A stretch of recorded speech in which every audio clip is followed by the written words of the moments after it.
सभी माताओं बहनों, उनसे मैं क्षमा प्रार्थी हूं।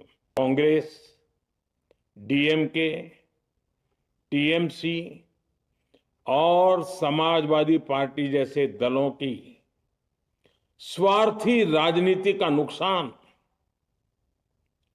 देश की नारी शक्ति को उठाना पड़ा है। दोस्तों, नारी शक्ति बंधन अधिनियम आजकल खूब चर्चा में है।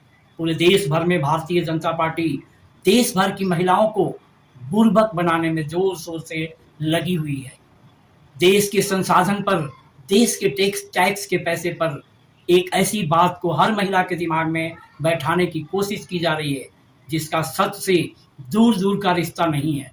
इस देश की जेठ की दोपहरी में ऐसी ऐसी महिलाएं रोड पर हैं जिनसे कोई पूछ दे कि बंधन का मतलब क्या है तो बंगले झांकने लगेंगी। दोस्तों, मैं रमाश्रय सिंह आप सबका आपके अपने चैनल रमाश्रय वॉइस पर स्वागत करता हूं। चैनल व नहीं सब्सक्राइब किए हों तो कर लीजिए भाई लोग, घंटी बजा दीजिए टन से। मेरी कोशिश में आप सबकी कोशिश जब मिलेगी तभी रंग लाएगी। वीडियो के अंत तक बने रहिए। आज हम जानने की कोशिश करेंगे कि सरकारें ऐसे ही होती हैं जिनके खाने के दांत अलग और दिखाने के दांत अलग होते हैं।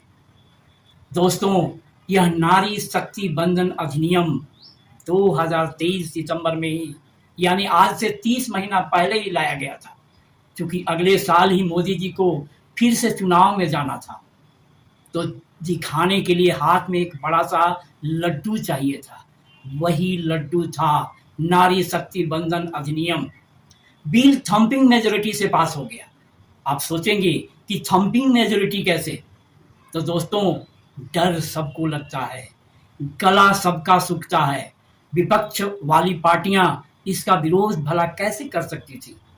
बहुत कम लोगों को यह पता चल पाया कि इस बिल को एक शेर के मुंह में डालकर लाया गया था, जिसे बाहर निकालना टेढ़ी खीर थी। इस बात को सभी पार्टियां भली बात जानती थी। यही कारण था कि कांग्रेस पार्टी, जो कभी इस बिल को पास नहीं होने दी, वहीं बिल का समर्थन कर दी।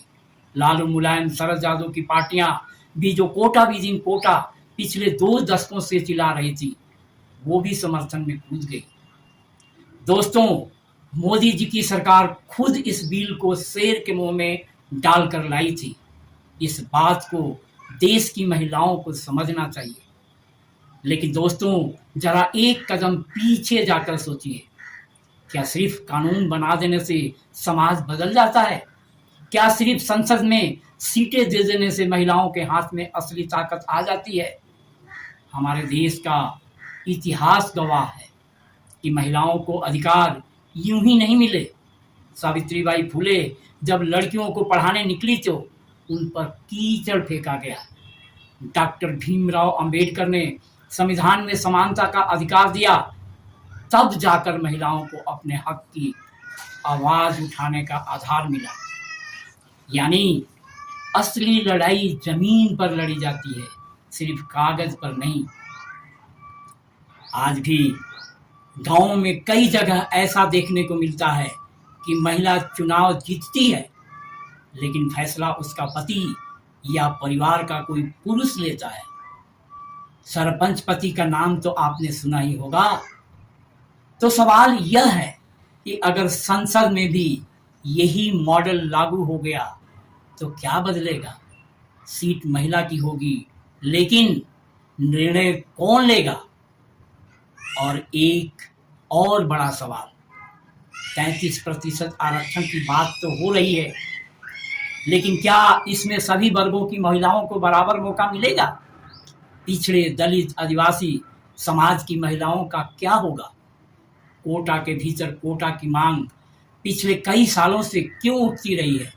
लालू प्रसाद यादव, मुलायम सिंह और शरद यादव जैसे नेता बार बार यही कहते रहे कि बिना सामाजिक न्याय के महिला आरक्षण अधूरा रहेगा। तो क्या यह बिल हर महिला के लिए है या सिर्फ कुछ खास वर्गों तक सीमित रह जाएगा? यह भी समझना जरूरी है। खैर, 17 अप्रैल की देर रात को तथाकथित नारी शक्ति बंधन अधिनियम गिरा था, जबकि सच ये है कि परिसीमन बिल गिराया गया था। 18 अप्रैल को कांग्रेस की केदार नेत्री प्रियंका गांधी का एक बाइट आता है, नारी शक्ति अधिनियम को 19 अप्रैल को संसद में लाओ, 543 में ही 33% महिलाओं को आरक्षण दो, हम बिल को पास कराते हैं। माननीय मोदी जी इस बात पर चुप्पी साध लेते हैं, मतलब साफ है कि कहीं पर निगाह है, कहीं के निशाना। करना तो कुछ और था, लेकिन दिखाया सुनाया कुछ और ही जा रहा था। सर जी अपने चीर परिचित अंदाज में देश के नाम संदेश लेकर टीवी पर आ गए और लगे घड़ियाली आंसू बहाने। हम देश की माताओं, बहनों, बेटियों से माफी मांगते हैं। मैं बहुत शर्मिंदा हूं कि आप लोगों को शक्ति नहीं दिला सका।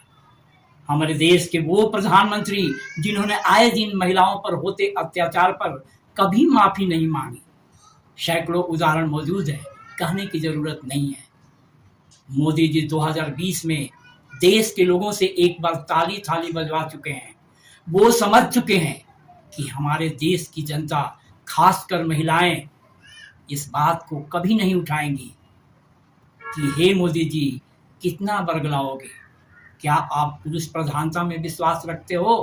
कांग्रेस तो बोल रही है कि बिल लाओ और दे दो 33% महिलाओं को आरक्षण और खुश कर दो इस देश की आधी आबादी को। क्यों शर्मिंदा हो रहे हो? कहीं ऐसा तो नहीं कि पुरुषों की सीटें कम हो जाएंगी, जो आप करना नहीं चाहते और इसी बात से असल में शर्मिंदा हो? मोदी जी आपके पास सुनहरा मौका है हम सबको न्याय दिलाने और देश के विपक्षियों का पर्दाफाश करने का, लेकिन बहनें ऐसा कतई नहीं करने जा रही हैं।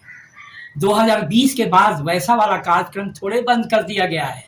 बीच बीच में अनेक मंचों से धर्म खतरे में है, जैसे अफीम का डोज तो दिया ही जा रहा है। अरे जो महिलाएं उन ग्रंथों को माथे से चिपकाकर घूमती हैं जिनमें उनके प्रति क्या क्या नहीं कहा गया है, वो मोदी जी से इतर विचार कैसे रख सकती हैं? पुरुषों का हिस्सा महिलाएं कैसे मारने की भला सोच सकती हैं? पाप लग जाएगा। इसी पाप पुण्य के चक्कर में लोग मजे मार रहे हैं। मरने के बाद वहां तो 72 हूरें तैयार हैं। तो दोस्तों, असली सवाल यही है, क्या हमें सिर्फ आरक्षण चाहिए या असली सशक्तिकरण? क्या हमें सिर्फ सीट चाहिए या निर्णय लेने की ताकत भी चाहिए? अगर कल संसद में 33% महिलाएं पहुंच भी जाएं, तो क्या वे पूरी आज़ादी से फैसले ले पाएंगी या फिर किसी और के इशारे पर चलेंगी? दोस्तों, जरा सोचिए, क्या सच में यह बिल महिलाओं के सशक्तिकरण के लिए है या सिर्फ एक राजनीतिक चाल है? क्या यह आधी आबादी को उनका हक दिलाने का प्रयास है या सिर्फ चुनावी जुमला?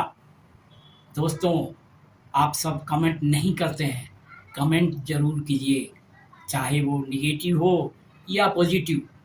या आप क्या सोचते हैं? क्या मोदी जी देश की आधी आबादी के बारे में रियली संजीदा हैं या अमित शाह के अनुसार ये भी एक चुनावी स्टंट जुमला है? क्या मोदी जी को प्रियंका गांधी की बात मान लेनी चाहिए? क्या इस बिल से सच में महिलाओं का उद्धार होगा या सिर्फ शरद यादव, लालू प्रसाद यादव और मुलायम सिंह कहते थे बस वही होकर रह जाएगा? मेरी मेहनत अच्छी लगी हो तो वीडियो को लाइक और शेयर कीजिए। नमस्कार, जय भीम, जय संविधान, जय